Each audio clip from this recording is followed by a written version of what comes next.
Okay, Mike, the bull, who is injured, down there right in the middle. We need to get him in so he can recover. He's not happy on his back leg and he's obviously not going to be jumping for cows. Hello lad.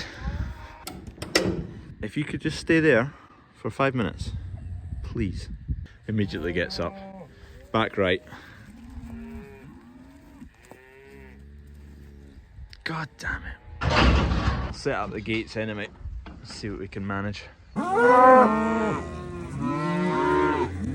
There he is. Miles away from the trailer. We'll make it work. We're gonna come back and the trailer will be on its side. Right, we'll see if we can shunt Mike this way. Usher him into the gates. Might be easier said than done, dog. Hey, flipping cattle. Come on, lad. On you go. Let's get into low range. Not ruin the clutch on this. Go on, boy. Go on.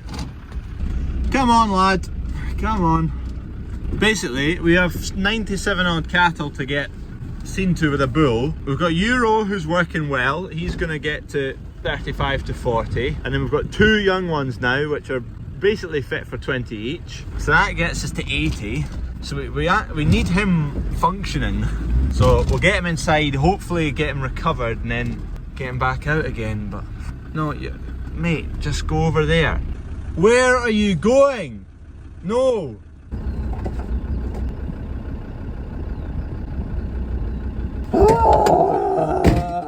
Here we go. Here we go.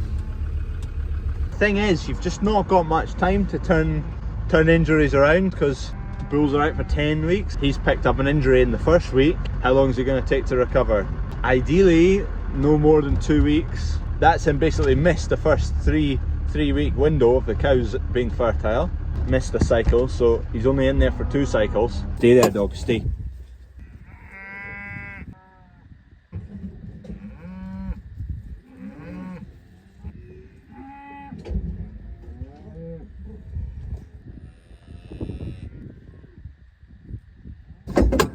He's in! Let's see if I can get this Land Rover up and out of here.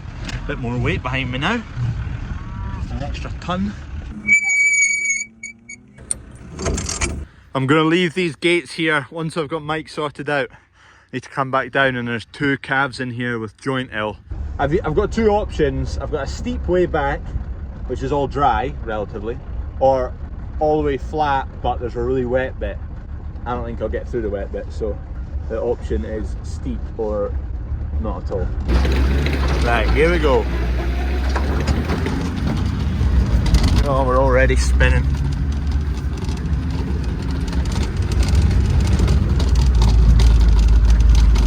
Keep going. Oh no, we've not got enough oomph.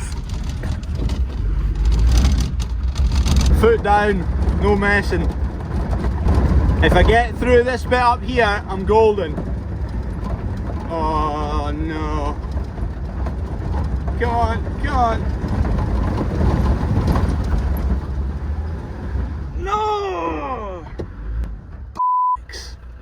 Was I so close? I was. Raging.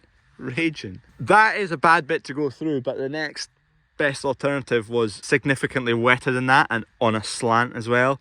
And with the bull in, I just didn't want to go across a slant and wheels dig down on one side, and oh, that would be a disaster. Flipping. Oi, get down! Oh, there's a deer.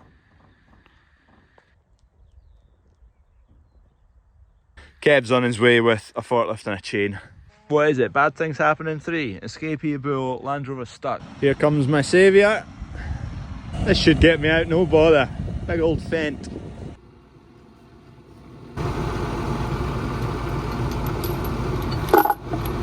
I could just get around the axle, not ideal, but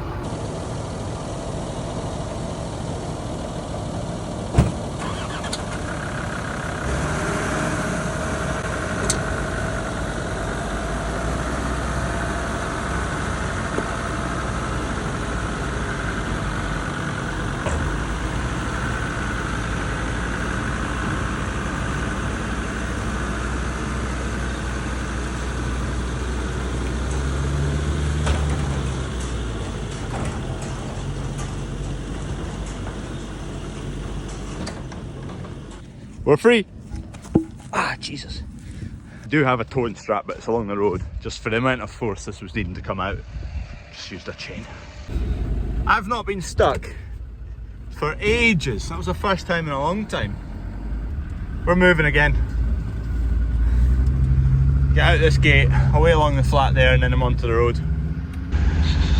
Smells like clutch. We're golden, we're on tarmac. Smells like clutch. Hard drive.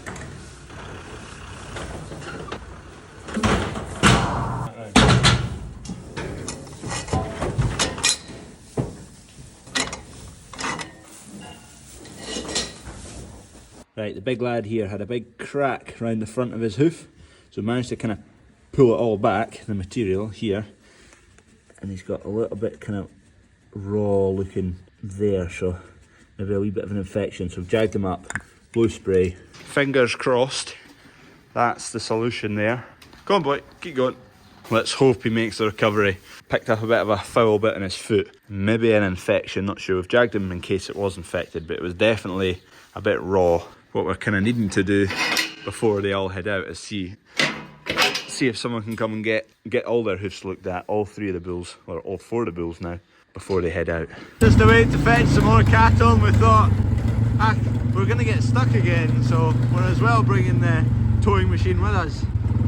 So we've got a tractor and a fat spreader with us. All aboard, Dad's on the quad bike. I'm going in this because there's a wet bit. I need to rattle through fast. We've 2 cows and calves in there that were not too bad to catch. 2 more to go. Oh, that's a vet phoning me, he's here. And I need to get through a bit I'm likely to get stuck in. I got stuck before I was meant to get stuck. I was meant to make it around here no bother like I did earlier. But I took a phone call and eased off the gas and I all went pear-shaped. The vet's here, so Dad's going to nip up and see the vet because we've got a downed cow, she won't get up. I don't know what's wrong with her. Anyway, let's get sorted out here. We are free again.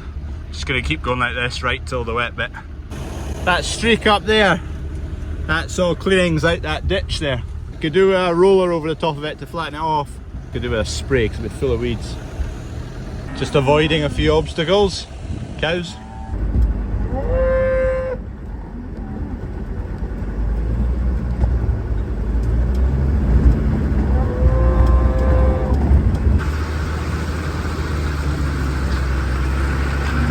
I'm a fair bit heavier now. I've got 2 cows and calves than just 1 bull. That'll be the next thing, flipping diesel. Just for added drama, I got another defender stuck. 4th or 5th time we've been stuck today. It's the only way out. Should probably put the float onto the tractor. Anyway. Oh, mind the paint, mind the paint. Ah.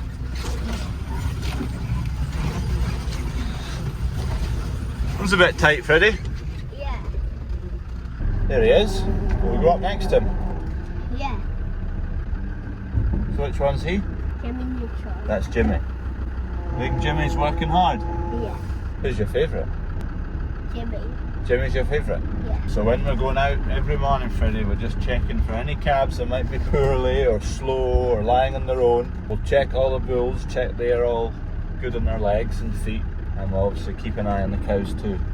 This hill is a big one. It is a big hill. We just about got stuck, didn't we? There's Jimmy, he's eyeing up a cow. See it right in front of us? I think he's going to go for it. Yeah, he's doing it. Come on. He likes to stand in our way. Why does he like to stand in our way? I don't know. But it's getting annoying, isn't it? Yeah.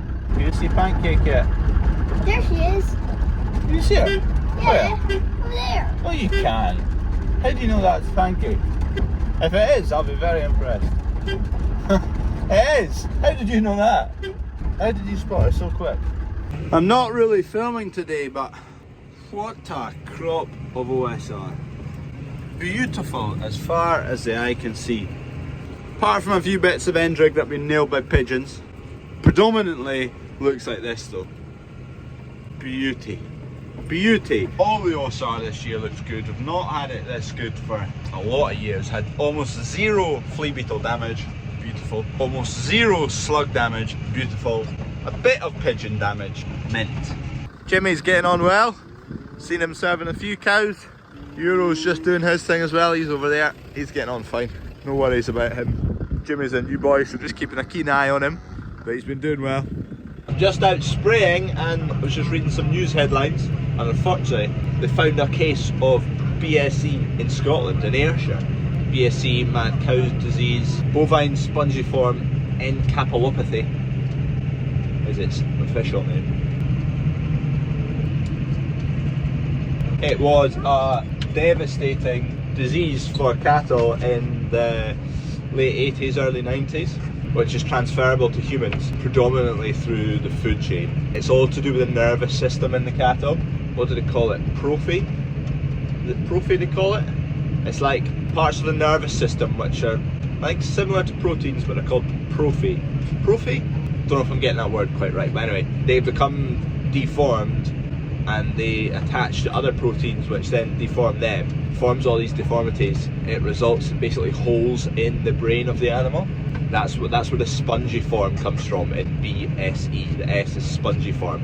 It makes the brain spongy, so it's got lots of holes in it. The reason it was so bad in the 80s and 90s is because back then you were able to feed livestock other livestock. So all the odds and ends of the cattle beast that we wouldn't normally eat as humans, and then all the rest, the likes of the nervous system and all the other bits, are all ground up, or were all ground up and fed back to the animals, and it produced good growth rates. I believe it was very common, but once a few animals got BSE and nervous system issues, those nervous systems were fed back to cattle, who then picked it up from the nervous system from the cattle who was infected before. So it was a vicious cycle. It was also a bigger issue as well.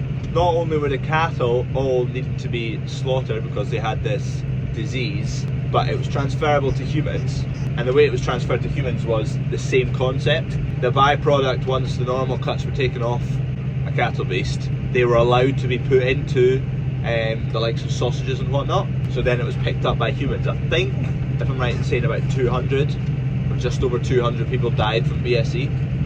4.4 million cattle were slaughtered to eradicate BSE. That's immense. And below if you personally were affected in the 80s and 90s. This video's been a wee bit bitty, but here is an update on Bandit beer up at Wasted Degrees. Hi Crawford, a brief update on the beer. So we've just taken a sample from the tank, as you've hopefully seen. We're essentially measuring the density post-fermentation. So we've got a measurement on the brew day, and the density's dropped because all the yeast has consumed all that sugar. So we're just going to do a calculation between our two measurements and see if we're on track for you. It looks much more hazy than the finished product will be because we're still to chill and carbonate, and just through chilling and top pressure, all the sediment drops to the bottom of the tank and we'll get a nice clear product for you. But yeah, fermented on track and done exactly as we'd wanted it to. Pre-orders coming soon. Cheers for watching. See you all tomorrow.